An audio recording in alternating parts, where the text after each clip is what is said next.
తమ్ముడు, నా voice clear గానే ఉందా?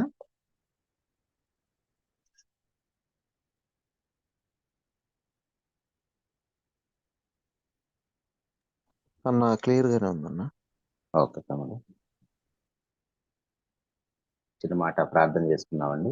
దేవుని సన్నిధికి ఇప్పుడు వచ్చిన ప్రియులైన దేవుని పిల్లలందరికీ శుభావందనాలు తెలియజేస్తూ నేటికే దేవుడు సిద్ధం చేసిన వాక్యాన్ని ధ్యానించుకుందాం. ప్రార్థన.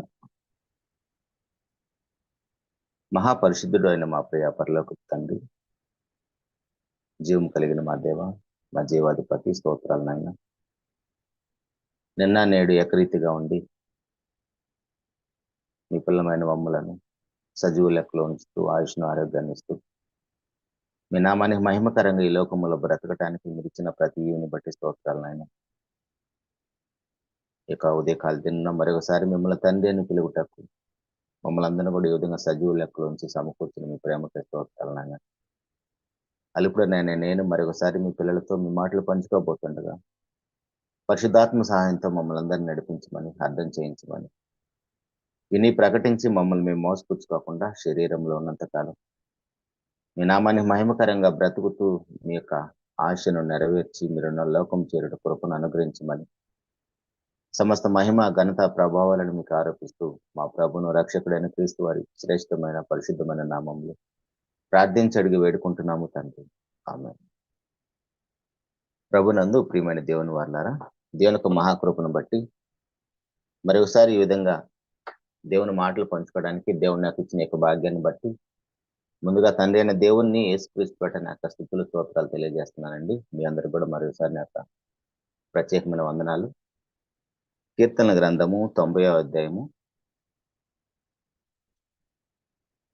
కీర్తనల గ్రంథము 90వ అధ్యాయము 12వ వచనం చదువుకుందామండి.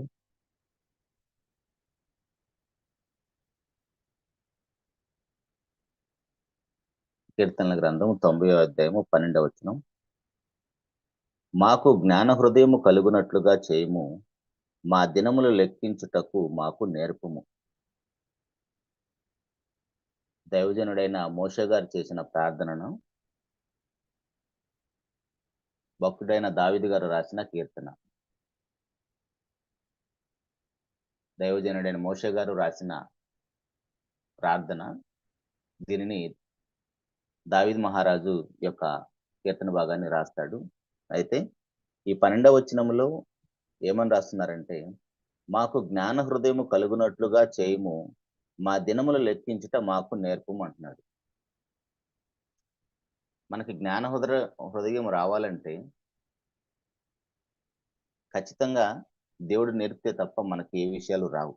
దాని గురించి ఆయన మాట్లాడుతూ మాకు జ్ఞాన హృదయము తెలియజేయము, మా దినములు లెక్కించటం మాకు నేర్పమని చెప్తున్నాడు. సర్వసాధారణంగా మనుషులమైన మనకు మన దినాలను లెక్కించుకోవటం మనకు రాదు. మహా అయితే మనం ఏం లెక్కిస్తాము? మనం సంపాదిస్తున్న డబ్బులను లెక్కిస్తాం. కానీ ఇక్కడ భక్తులు మాత్రము దేవుడు మనకు నియమించిన ఆయుష్కాల దినాలను ఎలా లెక్కించాలో మాకు నేర్పించమని మోషే గారి యొక్క కీర్తన భాగాన్ని రాశారండి. ఇక ప్రార్థన దేవునికి విన్నవించుకున్నాడు. ఏ రోజైనా మన జీవితాల్లో మనం కూడా ఎప్పుడైనా దేవుణ్ణి ఇలా అడిగిన సందర్భాలు ఏమైనా గుర్తున్నాయా? ఒకసారి ఆలోచించుకోండి.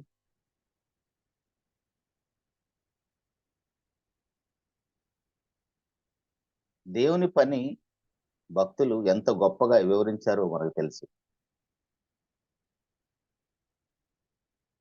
భక్తులు మాత్రము తన దినాలను లెక్కించుకోవటం ఎలాగన్న విషయాన్ని ఇప్పుడు ఒకసారి మనం మోషే గారి జీవిత చరిత్రను ఆలోచిస్తే, ఆయన ఎంత గొప్పగా బ్రతికాడో.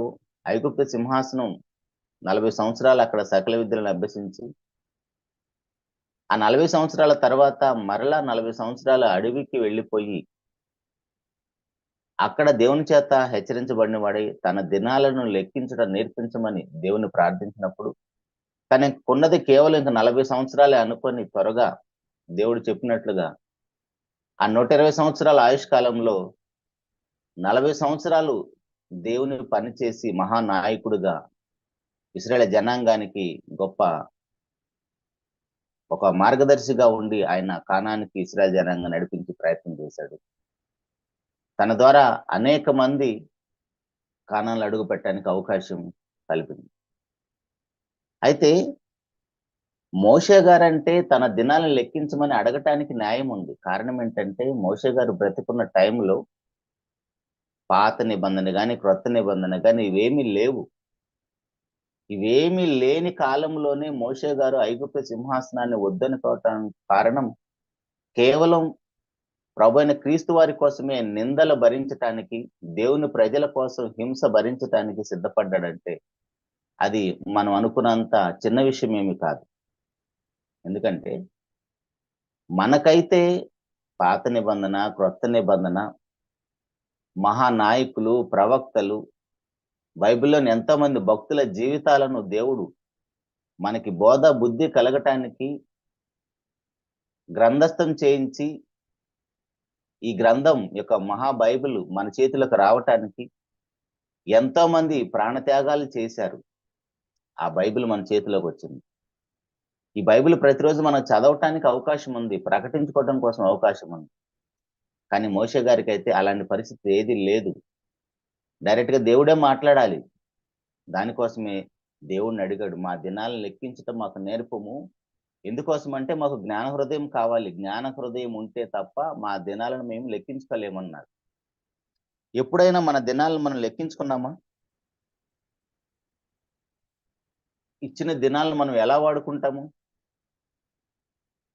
బైబిల్లో భక్తులందరూ కూడా వారికి ఇచ్చిన దినాలను ఎక్కడ టైం వేస్ట్ చేసుకోకుండా, టైం పాస్ చేయకుండా, ఎందుకంటే పెద్దలు మాట్లాడతారు, తల్లిదండ్రులుగా మనము కూడా మన పిల్లలకు అప్పుడప్పుడు చెప్తూ ఉంటాం, ₹1 కష్టపడి సంపాదిస్తే తెలుస్తుందిరా ఆ డబ్బు విలువ ఏంటోనని. మరి అలాంటప్పుడు డబ్బు విలువ పిల్లలకు తెలియాలంటే కష్టం విలువ తెలియాలని మనం చెబుతాం. మనకేమైనా తెలుస్తుందా ఒక దినం ఎలా వస్తుందో? ఒక దినం ఎలా వస్తుందో మనకు తెలిస్తే ఆ దినాన్ని మనం వృధా చేస్తామా, వేస్ట్ చేస్తామా, టైం పాస్ చేస్తామా? ఒక దినాన్ని దేవుడు మనకు అనుగ్రహిస్తున్నాడంటే దాని వెనకాల ఎంత కష్టం ఉందో మనకేమైనా తెలుసా అండి? ఇవన్నీ తెలుసు కాబట్టే భక్తులు మాకు జ్ఞాన హృదయం కలుగజేయము, ఆ జ్ఞానంతో మా దినాలను లెక్కించుకొని మీరు మాకు ఇచ్చిన ఆయుష్కాల దినాలను మీ నామానికి మహిమకరంగా మా జీవితాన్ని సార్థకం చేసుకొని మా ఆత్మను పరలోకానికి చేర్చుకోవటం కోసం వినియోగించుకుంటామని దేవుణ్ణి వేడుకున్నారండి, మా దినాలను లెక్కించమని. కానీ మనమేమో మన దినాలంటే పెద్దగా లెక్క ఉండదు. ఏదో ఒక రోజు వచ్చేసింది. ఎలా వచ్చేసింది? ఉదయం నిద్ర లేచాము, ఉద్యోగానికో వ్యాపారానికో చదువుకో వెళ్ళిపోయాము, లేదా బలాదూరుగా రోడ్ల మీద తిరగటానికి వెళ్ళిపోయాము. మరలా సాయంత్రం అయింది, మరలా తిన్నాము పండుకున్నాము, మరలా తెల్లారింది. మనం తిని పండుకోవటం వల్ల తెల్లారుతుందా అండి? ఒకసారి జ్ఞాన హృదయంతో మనసు పెట్టి ఈ యొక్క విశ్వ చక్రాన్ని ఆలోచిస్తే తెలుస్తుంది ఒక దినం రావటానికి ఎంత కష్టం ఉందో. మహా అయితే మనం తయారు చేసుకున్న వాహనాలన్నీ కూడా 100 కిలోమీటర్ల వేగంతో వెళ్తాయి అంతే. ఆ 100 కిలోమీటర్ల వేగంతో వెళ్తున్నప్పుడే ఎన్నో యాక్సిడెంట్లు అయిపోతాయి. ఫ్లైట్లు కానీ, ట్రైన్లు కానీ, బస్సులు, కార్లు, బైకులతో సహా. కానీ భూమి ఎంత స్పీడ్ తిరుగుతుందో తెలుసా? భూమి ఒక గంటకు 1,11,600 కిలోమీటర్ల వేగంతో 3 వంతుల నీళ్లు, మహాసముద్రాలు, అరణ్యాలు, ఈ జీవరాశులు మొత్తాన్ని మోసుకుంటూ ఇంత వెయిట్, ఇంత బరువును మోసుకుంటూ గంటకి 1,11,600 కిలోమీటర్ల వేగంతో తిరిగితే తన చుట్టూ తాను ఒకసారి మనకు ఒక దినం వస్తుందండి. చిన్న విషయమా అండి ఇది? ఇదేమన్నా చిన్న విషయమా? బైక్ మీద మన ముగ్గురు వ్యక్తితో బైక్ లాగలేదు దిగరా అంటాం ఇంకొకటి. కార్లో దానికి ఉన్న వెయిట్ కంటే ఇంకొకరు పెరిగితే కార్ నడపలేం మనం. ఫ్లైట్ అయినా, ట్రైన్ అయినా, ఏవైనా అంతే. ఎందుకంటే దాని కెపాసిటీకి మించి అది లాగలేదు. కానీ భూమి మాత్రము ఇంత గొప్పగా తిరుగుతుంది, ఇంత వేగంతో తిరుగుతుంది. 3 వంతుల నీళ్లు, మహాసముద్రాలు, ఆ మిగిలిన భూభాగం మీద పర్వతాలు, అరణ్యాలు, కొండలు, గుట్టలు ఎన్నో ఉన్నాయి. కానీ అవన్నిటిని వేసుకొని భూమి ఎక్కడ బ్యాలెన్స్ కోల్పోకుండా తిరుగుతుందంటే దీని వెనకాల దేవుని యొక్క మహాశక్తి ఉన్నదండి. దాన్ని నడిపిస్తున్నవాడు దేవుడు కాబట్టి ఎక్కడ భూమి యాక్సిడెంట్ అయినట్టుగా దాఖలాలే లేవు. మనకి సుఖంగా జీవించగలుగుతున్నాం ఈ యొక్క భూమి మీద. అవన్నీ ఎవరైతే జ్ఞాన హృదయంతో ఆలోచిస్తారో వారు మాత్రమే ఇంత గొప్పగా దేవుడు ఒక దినాన్ని నాకు పొడిగించాడు, నా జీవితంలో మరొక నూతన దినాన్ని ఇచ్చాడు కాబట్టి ఆ దినాన్ని దేవునికి అనుకూలమైనట్టుగా, దేవుడు నాకు ఇచ్చిన ఆయుష్కాల దినాన్ని ఖచ్చితంగా లెక్క అడుగుతాడనే భయం ఉంటుంది కాబట్టి ఆ దినాన్ని దేవుని కోసం వాడతాం. మన జీవితాన్ని సార్థకం చేసుకోవటం కోసం వాడతామండి. కానీ మన దినాలను మనం ఎలా వాడుకుంటామండి? చదువులని, ఉద్యోగాలని, వ్యాపారాలని, పెళ్లిలని, చావులు, దినాలు, వీటి కోసమే వాడుకుంటాము. కానీ వీటిలో ఎక్కడైనా మన ఆత్మను పరలోకాన్ని చేర్చే విధంగా ఆ దినాన్ని మనం వాడుకుంటామా? వీటిలో ఎక్కడైనా దేవునికి మహిమ కలిగే విధంగా ఆ దినాన్ని మనం వాడుకుంటున్నామా? ఎలా క్షమిస్తాడండి దేవుడు మనల్ని? మనం కష్టపడి సంపాదించిన ఒక రూపాయిని వృధా చేస్తేనే పిల్లలకు మనం గట్టి వార్నింగ్ ఇచ్చేస్తాం. ఎరా నీకేమైనా డబ్బు విలువ తెలుస్తుందా అని. డబ్బులు పోతే మరలా పనికి వెళ్తే డబ్బులు వస్తాయండి. ఏదో ఒక ఉద్యోగం, వ్యాపారం చేస్తే మరలా డబ్బులు వస్తాయి. కానీ గడిచిపోయిన ఒక దినం మరలా మనకు వస్తుందా? ఈ దినాన నువ్వు చేయవలసిన పని, ఈరోజు ఏ పని అయితే చెయ్యాలని దేవుడు నిర్ణయించాడో ఆ పని నువ్వు చేయగలుగుతావా? ఎందుకంటే నిన్ను భూలోకానికి పంపించాలని దేవుడు డిసైడ్ అయినప్పుడే నీ యొక్క జనన దినాన్ని, మరణ దినాన్ని తన గ్రంథంలో రాసుకొని ఆ జనన మరణ దినాల మధ్య కాలంలో నువ్వేం పని చేయాలో చెప్పి భూలోకానికి పంపించాడు. ఇదే కీర్తన గ్రంథంలో 139వ కీర్తనలో దావీదు మహారాజు మాట్లాడుతున్న మాట ఒకసారి చూద్దాం.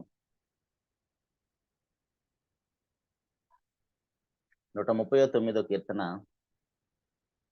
16వ వచనములో, 139వ కీర్తన 16వ వచనములో, నేను పిండమునై ఉండగా నీ కన్నులు నన్ను చూచెను, నియమింపబడిన దినములలో ఒకటైన కాకమునిపై నా దినములన్నీ నీ గ్రంథములో లిఖితములాయను. ఎన్నిసార్లు చదువుకొని ఉంటామండి? నా దినాలన్నీ నీ గ్రంథములో లిఖితములైనాయి తండ్రి. ఆ దినాలను మాకు ఆ లెక్కించుట నేర్పించమని ఏ రోజైనా మనం దేవుడిని అడిగామా? ప్రతిరోజు ప్రార్థనలు అయితే మాకు ఒక నూతన దినాన్ని ఇచ్చావు తండ్రి అని దేవునికి ప్రార్థన చేస్తాం. ఇచ్చిన నూతన దినాన్ని దేవుని యొక్క పని కోసం, దేవుని మహిమార్థమై మన ఆత్మను పరలోకానికి చేర్చడం కోసం వాడినట్టుగా ఏమైనా మనకు గుర్తుందా అండి? ఒకసారి ఆలోచించండి. దానికోసమే దేవుడు ఖచ్చితంగా మనల్ని లెక్క అడుగుతాడండి. దానికోసమే మన దినాలను నేర్పుటకు మాకు జ్ఞాన హృదయాన్ని కలుగు చేయమని భక్తులు దేవుని వేడుకున్నారండి.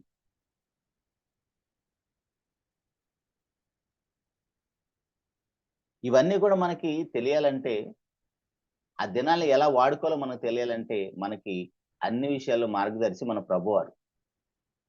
అన్ని విషయాల్లో మనకు మార్గదర్శి మన ప్రభువారండి. హెబ్రీయులకు రాసిన పత్రిక 10వ అధ్యాయంలో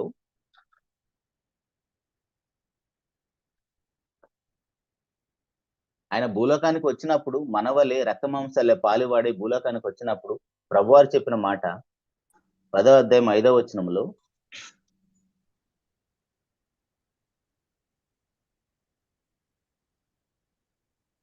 కాబట్టి ఆయన ఈ లోకమందు ప్రవేశించినప్పుడు ఇలాగూ చెప్పుచున్నాడు, బలియు అర్పణ నీవు కోరలేదు గాని నాకు ఒక శరీరంను అమర్చితివి, పూర్ణ హోమములు పాప పరిహారార్థ బలు నీకు ఇష్టమైనవి కావు. అప్పుడు నేను గ్రంథపు చుట్టలో నన్ను గూర్చి వ్రాయబడిన ప్రకారము దేవా నీ చిత్తము నెరవేర్చుటకు ఇదిగో నేను వచ్చి ఉన్నాను అని దేవునికి ప్రార్థన చేస్తున్నాడని మన ప్రభువారు. అంటే శరీరం ద్వారా మీరు నా వెడల ఏ పనులు చేయాలని నిర్ణయించారో ఆ పనులన్నీ నెరవేర్చడానికి నాకు ఒక శరీరాన్ని ఇచ్చారు, ఒక ఆయుష్కాలాన్ని ఇచ్చాడు. ఆ ఇచ్చిన ఆయుష్కాలంలో నా పనులు, ఆయుష్కాలం రెండు సమంగా వినియోగిస్తేనే ఆ పనులు అయిపోతాయి. పనులు మిగిలిపోయినా, ఆయుష్కాల దినాలు మిగిలిపోయినా దేవునికి మహిమ కలగదు, లేదా మన జీవితం సార్థకం అవ్వదు. దానికోసమే ప్రభువారు అప్పుడు నేను గ్రంథపు చుట్టలో నన్ను గూర్చి వ్రాయబడిన ప్రకారం దేవా నీ చిత్తం నెరవేర్చుటకు ఇదిగో నేను వచ్చి ఉన్నాను అన్నాడు. అంటే ఎంత ఆయుష్కాలం ఉన్నదో తనకు ఆయుష్కాలంతో పాటు తను ఆయుష్కాలంలో చేయవలసిన పనులు ఎన్ని ఉన్నాయో ప్రభువారికి తెలుసు కాబట్టి భూమి మీద ఉన్నంత కాలం ప్రభువారు ఎక్కడ టైంని వేస్ట్ చేయకుండా, టైం పాస్ చేయకుండా, సమయమందు అసమయమందు కూడా కాలినడకన తిరిగి ప్రతి గ్రామములో సువార్త ప్రకటించి శిలువను ఎక్కటానికి ముందే తండ్రికి చేసిన ప్రార్థన మనకు తెలుసు. యోహాను సువార్త 17వ అధ్యాయంలో 4వ వచనములో చేయుటకు నీవు నాకు ఇచ్చిన పనిని నేను సంపూర్ణంగా నెరవేర్చి భూమి మీద నిన్ను మహిమపరిచితిని తండ్రి. లోకము పుట్టక మునుపు నీ యొద్ద నాకు ఏ మహిమ ఉండను, ఆ మహిమతో నన్ను ఇప్పుడు నీ యొద్ద మహిమపరచము. పని చేసి జీతం అడుగుతున్నాడండి మన ప్రభువారు. దేవుడుగా ఉండి పరలోకములో రక్తమాంసాలు పాలివాడై భూలోకానికి వచ్చి మనందరికీ మాదిరి చూపించడానికి భూలోకములో మీకు ఇచ్చిన ఆయుష్కాల దినాలను ఎలా వాడుకోవాలో, దేవుని ఎలా మహిమపరచాలో, మీకు ఆత్మను పరలోకానికి ఎలా చేర్చాలో ప్రతి విషయంలో మార్గాన్ని మాదిరి చూపించాడండి మన ప్రభువారు. అందుకే భూలోకానికి వచ్చినప్పుడు నాకు శరీరాన్ని ఇచ్చావని చెప్పాడు.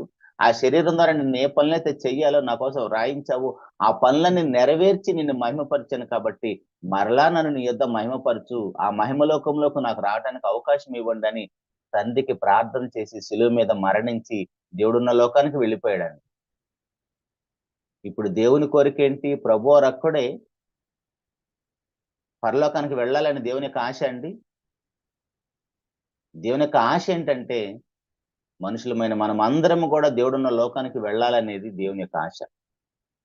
కానీ మన బ్రతుకులు ఎలా ఉన్నాయండి? దేవుని ఆశను తీర్చే ఏవైనా మన బ్రతుకులు? రోమిలికి రాసిన పత్రిక 3వ అధ్యాయం 23వ వచనములో, రోమిలికి రాసిన పత్రిక 3వ అధ్యాయం 23వ వచనములో ఏ భేదమును లేదు, అందరూ పాపం చేసి దేవుడు అనుగ్రహించి మహిమను పొందలేకపోతున్నారు. ప్రభువారేమో మహిమలోకంలోకి అడుగు పెట్టడానికి తన పనిని, తన ప్రోగ్రెస్ కార్డుని దేవుడికి సమర్పించాడు. నాయనా నువ్వు నాకు ఏ పని అయితే అప్పచెప్పావో ఆ పని మొత్తం నేను సంపూర్ణంగా నెరవేర్చాని ఆ ప్రోగ్రెస్ కార్డు, ఆ పని యొక్క ఆ టయాన్ని దేవుడికి అప్పచెప్పేసి, ఇదిగో ఈ పనిలో నాకు ఇచ్చిన ఆయుష్కాల దినంలో ఈ పని చేశానని దేవునికి పనిని సంపూర్ణంగా నెరవేర్చానని చెప్పి ఆ మహిమలోకంలోకి అడుగు పెట్టడానికి అవకాశాన్ని కోరాడు. ఇప్పుడు మన పరిస్థితి ఏంటి? దేవుడైతే మనం అందరం కూడా తన మహిమలోకంలో ఉండాలని కోరుకుంటున్నాడు. కానీ మన పరిస్థితి ఎలా ఉందంటే ఏ భేదము లేదు, అందరూ పాపం చేసి దేవుడు అనుగ్రహించి మహిమను పొందలేకపోతున్నాం. అప్పుడు దేవుని యొక్క ఆశ ఎలా తీరుతుందండి? దేవుని యొక్క ఆశ ఎలా తీరుతుంది? స్కూల్కి వెళ్ళిన మన పిల్లలు ఇంటికి రాకపోతే కంగారు పడిపోతాం. ఉద్యోగానికి వ్యాపారానికి వెళ్ళిన మన భర్త భార్య ఇంటికి రాలేకపోతే అల్లాడిపోతాం. వారి కోసం ఎన్ని ఆరాలు తీస్తాము, ఎంతమంది ఫోన్లు చేస్తాము. మరి భూలోకానికి వచ్చిన దేవుని పిల్లమైన మనము ఇటు నుంచి ఇటు నరకానికి వెళ్ళిపోతే దేవుని యొక్క ఆశ, దేవుని యొక్క కోరిక, దేవుని యొక్క ఇచ్చ ఎలా తీరుతుందండి? ఏ రోజున ఆలోచిస్తున్నాం మనం ఈ విషయాల గురించి? అందుకోసమే మహాభక్తుడు మోషే గారు మా దినాలను లెక్కించటం మాకు నేర్పుము. ఎందుకోసం అంటే మాకు జ్ఞాన హృదయం లేదు తండ్రి అని మోషే గారు దేవునికి ప్రార్థన చేశాడండి. మోషే గారు మా దినాలు నేర్పించమని అడిగాడంటే ఆయనకి బైబిల్ లేదు.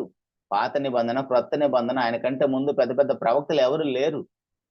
కానీ మనకైతే నిజంగా మనం ఎంత కృపాకాలంలో ఉన్నామంటే పాత నిబంధన ఉంది, క్రొత్త నిబంధన ఉంది, నాయకులు ఉన్నారు, న్యాయాధిపతులు ఉన్నారు, ప్రవక్తలు ఉన్నారు, రాజులు ఉన్నారు, ఎంతమంది భక్తులు ఉన్నారు, దేవుని కోసం ప్రాణత్యాగాలు చేసిన వారు, అపోస్తులు ఉన్నారు.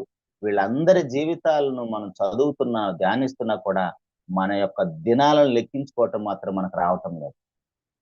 ఒక దినాన్ని దేవుడు మనకు అనుగ్రహిస్తున్నాడంటే దాని వెనకాల ఎంత కష్టం ఉందో, దేవుడు ఎంత కష్టంతో, ఎంత జ్ఞానంతో, ఎంత ప్రేమతోటి ఆ దినాన్ని మనకి ఇస్తున్నాడు ఆలోచిస్తున్నామండి? ఒక దినం ఎలా వేస్ట్ చేయాలని ఆలోచిస్తామే కానీ ఆ దినాన్ని దేవుని కోసం వాడాలి, ఆ దినములో దేవుడు నా కోసం ఏ పని అయితే నిర్ణయించాడో ఆ పని మనం చేయాలని ఎంతమంది ఆలోచిస్తామండి? దానికోసమే భక్తులు మాట్లాడారు ఎంతో గొప్పగా.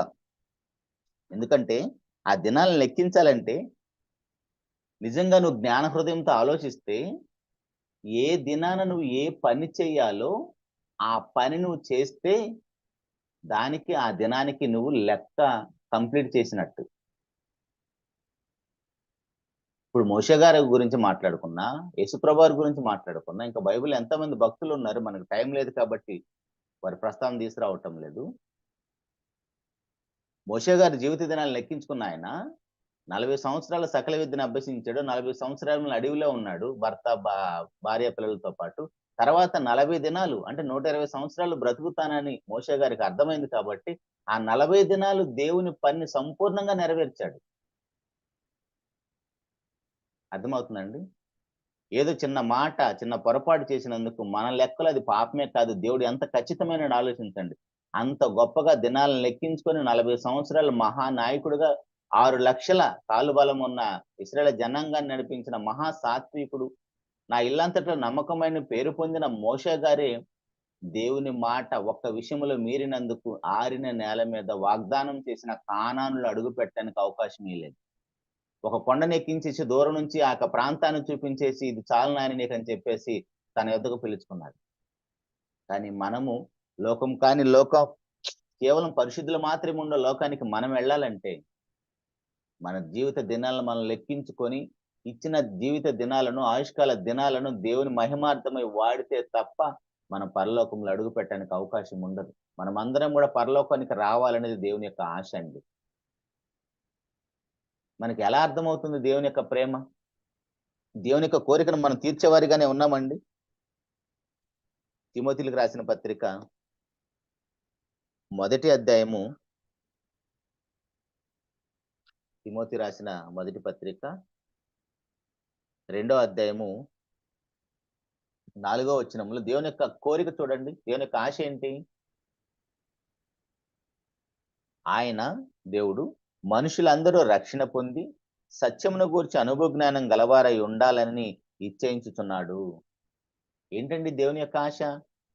మనుషులందరూ రక్షింపబడాలనేది దేవుని యొక్క ఆశ, దేవుని యొక్క కోరిక. రక్షించబడాలంటే సత్యమును గూర్చి అనుభవ జ్ఞానం గలవారై ఉండాలి. ఈ రెండూ లేవు మనకి. ఈ రెండు మనకుంటే కదండి.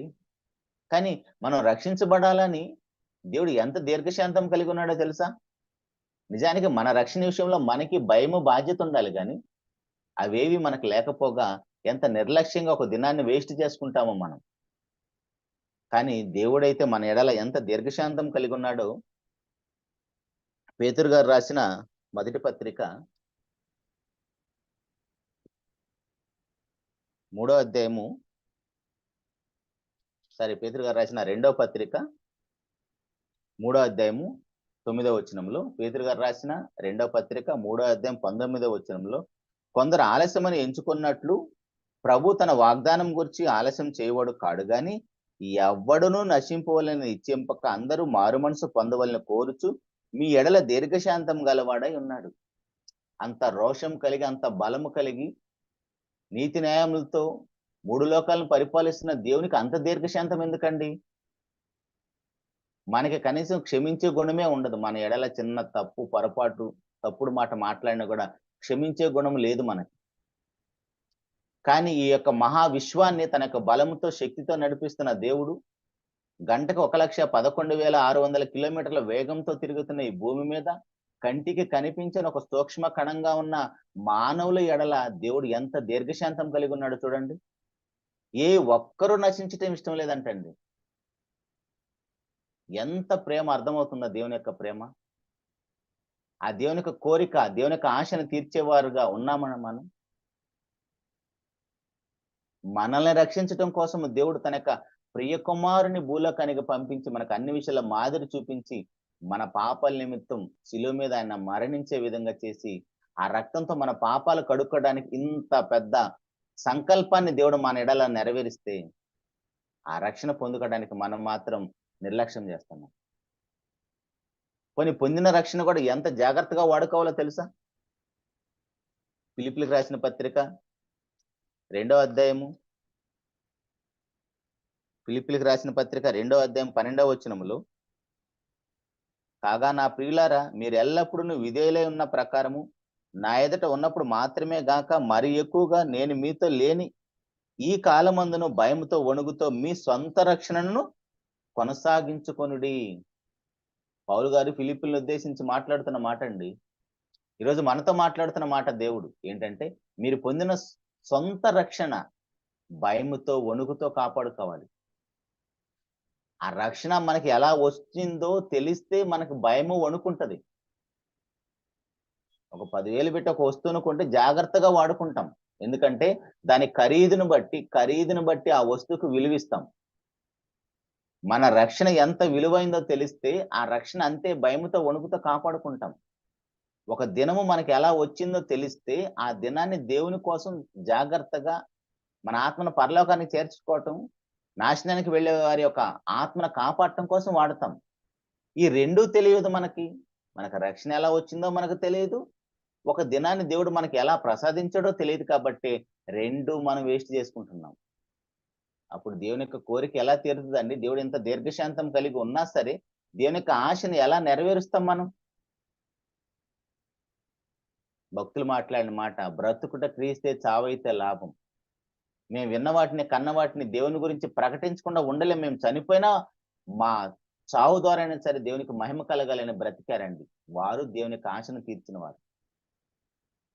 మనం ఉన్నామండి. కనీసం మన తల్లిదండ్రుల ఆశనే మనం నెరవేర్చలేం. మన పిల్లల కోరికలే మనం తీర్చలేం. అట్లాంటిది మహిమలోకంలో ఉన్నత సింహాసనం మందు ఆశుడై ఉన్న దేవుని యొక్క ఆశను మనం ఎలా తీర్చగలుగుతాం? ఎలా తీర్చాలో అన్ని విషయాలు మనకు రాసిచ్చినా సరే, మనం ఆ బైబిల్ మాత్రం చదవండి. బైబిల్ చదివితే దేవుని మనసు ఏంటో మనకు అర్థమవుతుంది. దేవుని యొక్క ఆవేదన ఏంటో మనకు అర్థమవుతుంది. ఏ భేదం లేదు. అందరూ పాపం చేసి దేవుడు అనుకున్న మహిమను పొందలేకపోతున్నారు అనుకున్నప్పుడు దేవుడు అలా వదిలేయొచ్చు మనల్ని. వదిలేస్తే ఇటు నుంచి ఇటు నాశనానికి వెళ్ళిపోతాం. కానీ ఆయన దేవుడు మాత్రమే కాదు, మన తండ్రి.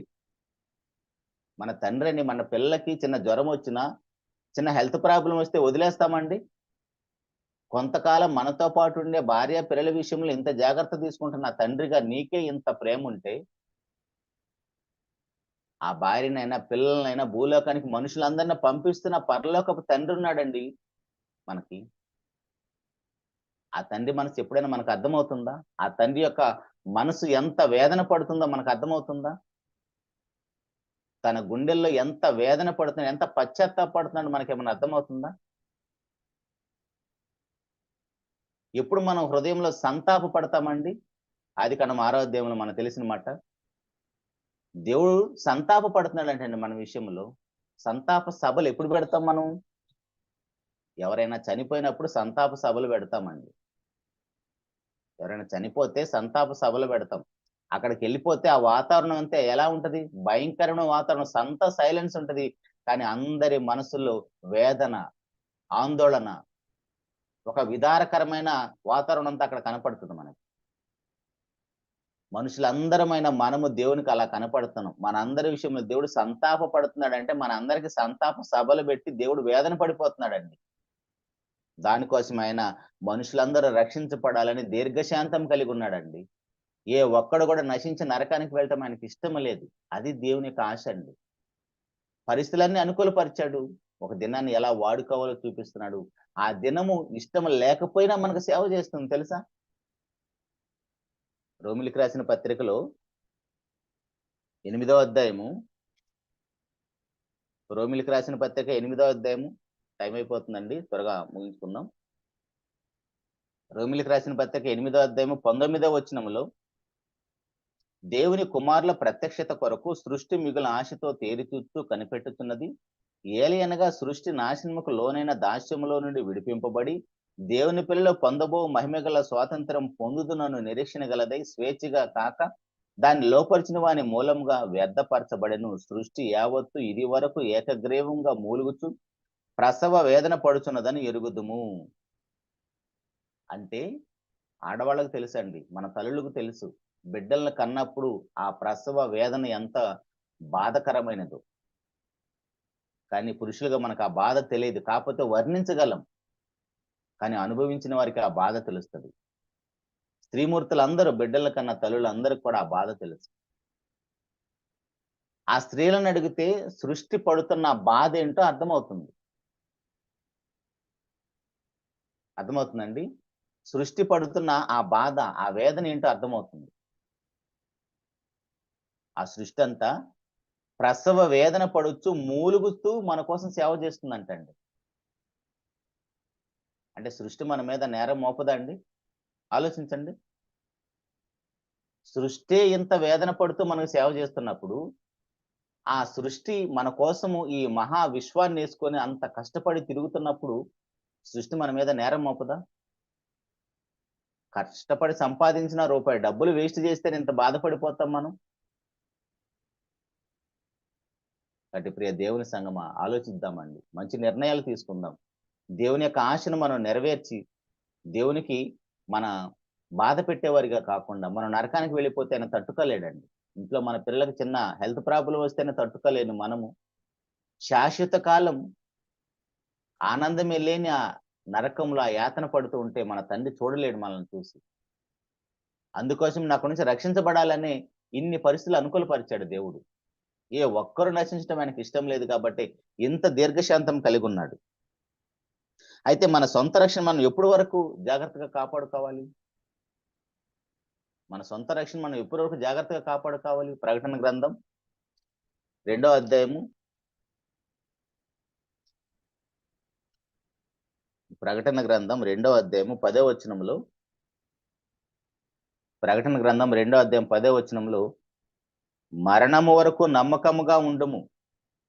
మన సొంత రక్షణ ఎప్పటి వరకు కాపాడుకోవాలండి? మరణం వరకు మనం నమ్మకంగా ఉండాలి. మరి ఈ మధ్యకాలంలో మనం ఏం చేయాలి? ఈ మధ్యకాలంలో మనం ఏం చేయాలంటే, అపోస్తుల కార్యాలు 15వ అధ్యాయము, అపోస్తుల కార్యాలు 15వ అధ్యాయం 8వ వచనములో,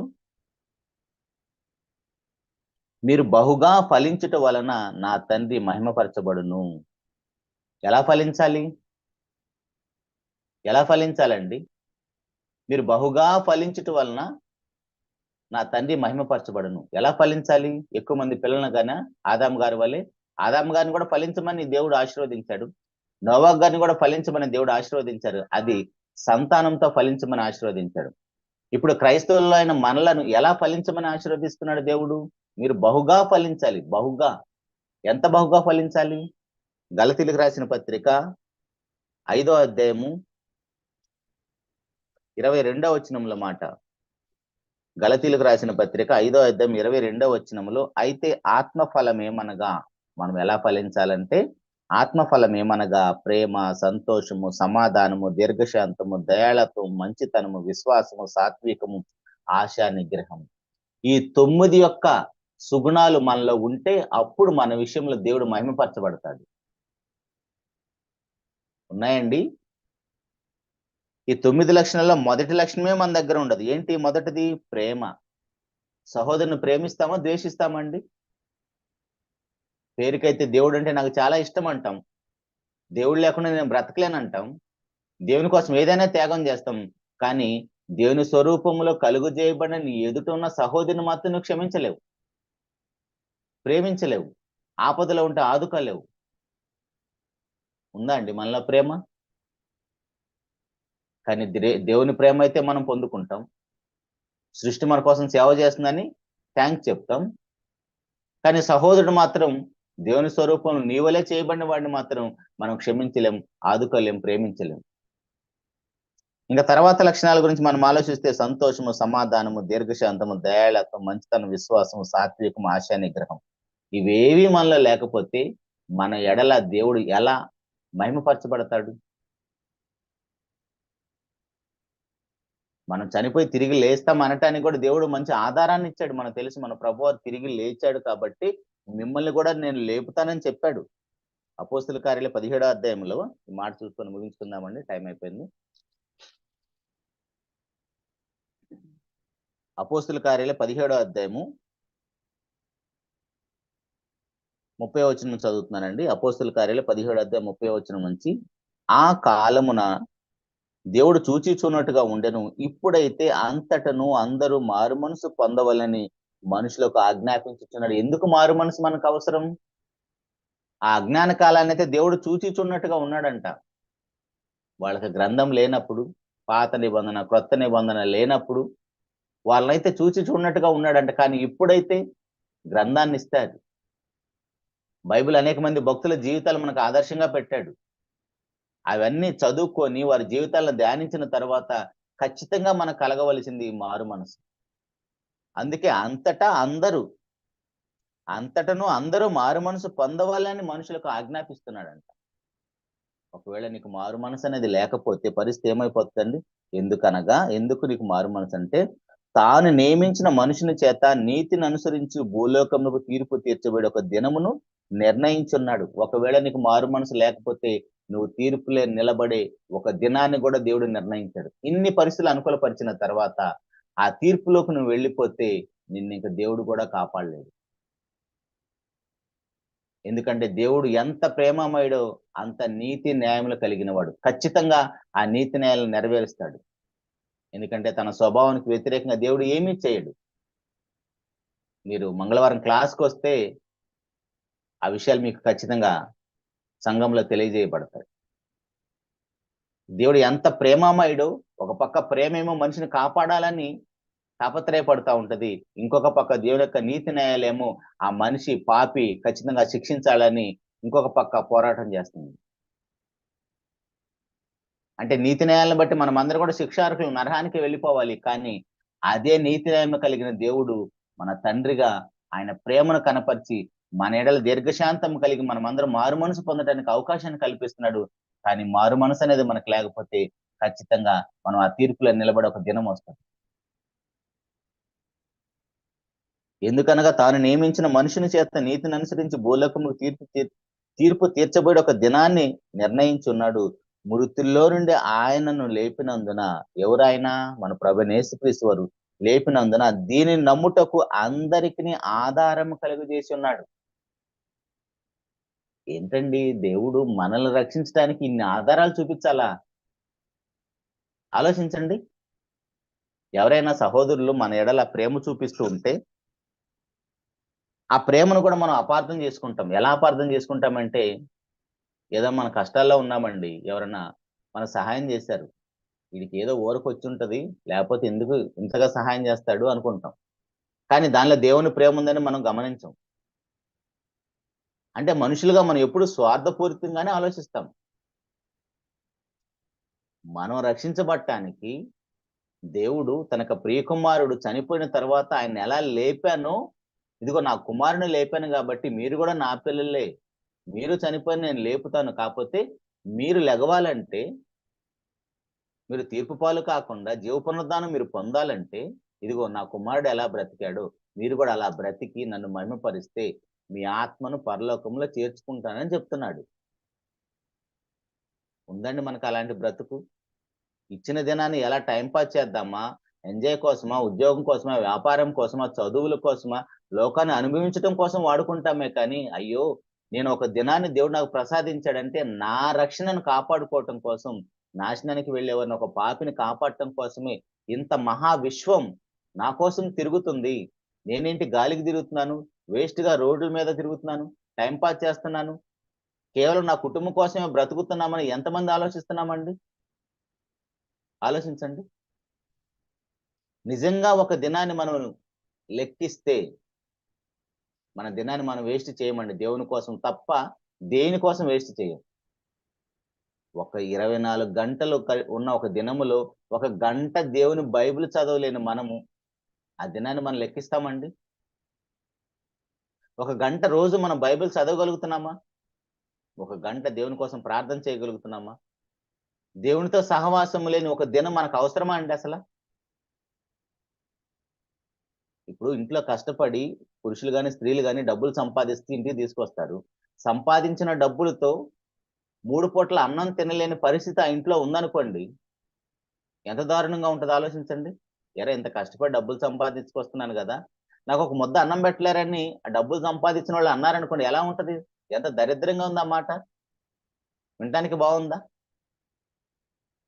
మరి ఒక దినాన్ని దేవుడు మన జీవితంలో ప్రసాదిస్తున్నప్పుడు, దేవుడు ఇవ్వకపోతే ఆ దినం మనలో రాదు. ఉదయాన్నే లేచి, తండ్రి మా యొక్క జీవిత దినాలను మరొక దినాన్ని, నూతన దినాన్ని పొడిగించామని తండ్రికి ప్రార్థన చేశాం కదా, మరి ఇచ్చిన దినాన్ని దేవుని కోసం వాడతామా? మళ్ళీ లోకం కోసం వాడేస్తాం, ఉద్యోగం కోసం వాడేస్తాం, వ్యాపారం కోసం వాడేస్తాం, చదువుల కోసం వాడేస్తాం, లోకాన్ని అనుభవించడానికి వాడేస్తామే కానీ మరలా సాయంత్రం వచ్చి తండ్రి ఉదయం అంతా కాపాడు, సాయంత్రం కూడా కాపాడు నాయన అని ప్రార్థన చేసి పండుకుంటాం. మళ్ళీ ఉదయాన్నే లేచి ఏం చేస్తాం? మరలా తండ్రి నాకు ఒక నూతన దినాన్ని ఇచ్చాను ప్రార్థన చేస్తాం. క్షమిస్తాడండి దేవుడు? ఆలోచించండి.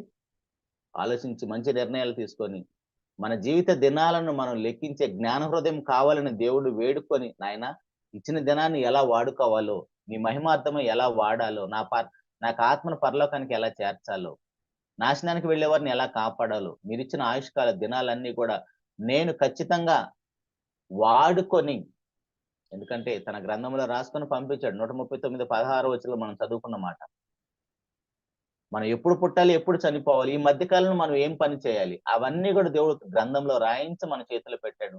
అందుకోసం ప్రతిరోజు మనం బైబిల్ చదువుదాం, ప్రార్థన చేద్దాం. బైబిల్ చదివితే ఏం పని చేయాలో దేవుడు బోధిస్తాడు, ప్రార్థన చేస్తే ఎలా పని చేయాలో కూడా బోధిస్తాడు. సో దేవుని యొక్క కృపలోంచి మనం ఎవరం కూడా తొలగిపోకుండా, దేవుడైతే అందరూ కూడా తన మహిమలో అడుగు పెట్టాలని, అందరూ రక్షణ విషయంలో, సత్య విషయంలో అనుభవ జ్ఞానం గలవారే ఉండాలని కోరుకుంటున్నాడు కాబట్టి అందుకే ఆయన అంత దీర్ఘశాంతం కలిగి ఉన్నాడు. ఆ యొక్క దీర్ఘశాంతాన్ని మనం వినియోగించుకుందాం. ఆయన బలమైన చేతిన దీన మనసు కలిగి బ్రతుకుదాం. ఎంత ప్రేమమయుడు, అంత ఉగ్రత కలిగిన దేవుడు మన దేవుడు. ఆయన యొక్క ఉగ్రతను మనం తట్టుకోలేమండి. భూమి మీద ఏదో మనం చాలా గొప్పవాళ్ళమని ఫీల్ అవుతామే కానీ ఈ 6 నేల మీద మనిషి ఆయుష్కాలం గాని, మనిషి యొక్క ఆకారం గాని చాలా చిన్నది. దేవుడు ఆకాశ మహాకాశాలకు పైనుండి మనల్ని చూస్తుంటే మనం చాలా గొప్పవారిగా ఏం కనపడం ఆయనకి. మట్టి, దుమ్ము, ధూళిలాగా కనపడతాం. అలాంటి మట్టి, దుమ్ము, ధూళి మీద దేవుడు అంత ప్రేమ చూపిస్తుంటే మనం భూలోకం నుండి కాళ్ళు ఎగరేయకూడదండి. ఆయన ఎడల మనం మన ఎడల దీర్ఘశాంతం కలిగి ఉన్నాడు కాబట్టి మనకి ఎన్ని సంవత్సరాల ఆయుష్కాలం పొడిగించబడింది. నా బిడ్డ చనిపోతే ఇటు నుంచి ఇటు నరకానికి వెళ్ళిపోతాడు, ఆ వేదన, ఆ భయంకరమైన పరిస్థితి వాడు అనుభవించలేడని ఎన్నో సార్లు మరణంలోంచి మనల్ని కాపాడాడు. యాక్సిడెంట్లు కావచ్చు, రోగాలు కావచ్చు, ఏ ప్రమాదాల నుంచో మనల్ని కాపాడాడు. మనకెవరికి ప్రాణాపాయ స్థితులు రాలేదా? ఎన్నిసార్లు చావు దగ్గరికి వెళ్ళి మనం రిటర్న్ వచ్చామండి? ఒకసారి ఆలోచించండి. దేనికోసం మన జీవిత దినాలను పొడిగించాడు దేవుడు? ఆ క్షణమే మనల్ని తీసేయొచ్చు కదా. మనకి ఇంకా పరలోకానికి అర్హత లేదండి. పరలోకానికి అర్హత లేదు కాబట్టి దేవుడు మన జీవితాల్లో ఒక దినాన్ని పొడిగించాడంటే మనం ఎలా ఆలోచించాలంటే, ఓహో నాకు పరలోకానికి అర్హత లేదు కాబట్టి దేవుడు మరొక అవకాశాన్ని ఇచ్చాడని అక్కడి నుంచి జాగ్రత్తగా బ్రతకాలి. ఒకవేళ పరలోకానికి అర్హత ఓకేనా, 100% ఓకేనా, అయితే నీతో పాటు ఇంకొక పాపిని రక్షించడానికి ప్రయాసపడు. నువ్వు ఒంటరిగా వెళ్ళిపోయినా సరే దేవుడు అస్సలు క్షమించండి. మనకు తెలుసు కదా, ఒకరికి తలాంతుల ఉపమానం మనకు తెలుసు కదా. 10 తలాంతులు ఇచ్చిన వాడేమో 10కి 10 సంపాదించాడు, 5 ఇచ్చిన వాడు 5కి 5 సంపాదించాడు. ఒక తలాంతు ఇచ్చిన వాడేమో తీసుకెళ్లి భూమిలో పాతి పెట్టేసి మరలా తీసుకెళ్లి యజమానికి ఇచ్చేస్తే వాడిని కొట్టించి నరకంలో పడేస్తాడు. ఇచ్చిన తలాంతులు వాడుకొని దాని ద్వారా లాభాన్ని సంపాదించి యజమానికి అప్పచెప్పాలే తప్ప, నువ్వు ఒంటరిగా భూలోకంలో స్వార్థపూరితంగా దేవుడంటే భయము, భక్తి కలిగి బ్రతికి నేనొక్కడనే పరలోకానికి పోను స్వార్థంగా బ్రతికావు అనుకోండి, ఖచ్చితంగా అక్కడ కూడా పరలోకానికి రానికుండా నరకానికి పంపించేస్తాడు దేవుడు. మనం రక్షించబడితే మనతో పాటు ఇంకొక పాపిని రక్షించే ప్రయత్నం చేయాలి. మనకే రక్షణ భాగ్యం లేదా, ముందు మనం రక్షించబడదాం. అలాంటి కృప దేవుడు మనందరికి అనుగ్రహించాలని మనస్ఫూర్తిగా కోరుకుంటూ ఈ మాటలు ముగిస్తున్నానండి. చిన్న మాట ప్రార్థన చేసుకుందాం. ప్రేమ నమ్మకం కలిగిన మా ప్రియ పరలోకపు తండ్రి, మీకే స్తుతులు స్తోత్రాలు నాయన. ఇంతవరకు మమ్మల్ని అందరినీ ప్రేమించి మీ కృపలో భద్రపరిచి మా అందరి జీవితాల్లో మరొక నూతన దినాన్ని పొడిగించి ఇచ్చిన ఆయుష్కాల దినాలను మేము ఎలా వాడుకోవాలో, మాకంటే ముందు బ్రతికిన ఎంతో మంది బైబిల్ అయిన భక్తుల జీవితాలను, మా ప్రభువారి యొక్క జీవితాన్ని గ్రంథస్థం చేయించి మా చేతిలో పెట్టారు తండ్రి. అందుకే మేము ప్రతిరోజు మా యొక్క బ్రతుకు పుస్తకమైన బైబిల్ని చదివితే మేము ఎలా బ్రతకాలో, మీరు మాకు ఇచ్చిన ఆయుష్కాల దినాలను ఎలా వాడుకోవాలో, మీ యొక్క ఆశను, మీ యొక్క కోరికను మేము ఎలా తీర్చాలో మాకు అర్థమవుతుంది తండ్రి. దయనాలు కూడా నేను మరొకసారి మీ పిల్లలతో మీ మాటలు పంచుకోవడానికి నాకు ఇచ్చిన భాగ్యాన్ని బట్టి స్తోత్రాలు తండ్రి. విన్న వాక్యం తండ్రి మా అందరి హృదయాల్లో నాటబడులాగున ఆ మాటల ప్రకారం మా జీవితాలు మార్చుకుంటూ కృపను అనుగ్రహించండి తండ్రి. అలుకున్న తండ్రి, అయోగ్యుని నాయన, అనాలోచనగా అసందర్భంగా మాట్లాడితే దయతో నన్ను క్షమించిన తండ్రి. వాక్యం ఉన్న మీ పిల్లలందరి విషయం ప్రార్థిస్తున్నాం తండ్రి. వారికి ఇచ్చిన ఆయుష్కాల దినాలు ఇన్ని సంవత్సరాలు మా జీవితాల్లో పొడిగించబడ్డాయంటే కేవలం మీకు మహాకృప చేతనే తండ్రి. ఇచ్చిన ఆయుష్కాల దినాలు ఇంతవరకు మేము వృధా చేసుకున్నా ఇక రాబోయే రోజుల్లో తండ్రి మిగిలిన శేష జీవితం అంతా మీకోసం ఉన్నతంగా బ్రతుకుట కృపను అనుగ్రహించమని నాయన 3 సంఘాల కయటకు మీరు ఏర్పాటు చేసిన మీకు కుమారుడు మా సహోదరుని బడి స్తోత్రం తండ్రి. ఆయా ప్రాంతాలకు తిరిగి తండ్రి గొప్పగా మీకు వాక్యాన్ని ప్రకటిస్తుండగా తన యొక్క ప్రయాణాల్లో తోడునిడుగున్న తండ్రి ఆయుష్ను ఆరోగ్యాన్ని ఇవ్వండి తండ్రి. తనకు సహకరిస్తున్న సంఘస్థులందరిని బట్టి కుటుంబాన్ని బట్టి స్తోత్రాలు చెల్లించుకుంటూ ఆయన మీతో సహవాసం చేసే లోకంలోకి వెళుతుండగా కుటుంబ పోషణ నిమిత్తం మేము చేస్తున్న పనులు మాకు దేవునికరంగా మార్చిన తండ్రి. మీ మాటే మమ్మల్ని బ్రతికిస్తుంది కానీ మేము తింటున్న ఆహారం కాదని గుర్తెరిగి ఎక్కువ సమయం తండ్రి మీతో సహవాసం చేయడానికి మీ మాటలు వినటానికి మీ మాటలు ప్రకటించడానికి మేము నడుము కట్టి ముందుకు వెళ్ళే కృపను అనుగ్రహించమని సమస్త మహిమ ఘనత ప్రభావాలను మీకు ఆరోపిస్తూ మా ప్రభును రక్షకుడైన క్రీస్తు వారి పరిశుద్ధమైన ఉన్నతమైన నామములు ప్రార్థించి అడిగి వేడుకుంటున్నాము తండ్రి. ఆమేన్. అందరికి వందనాలండి. Thank you.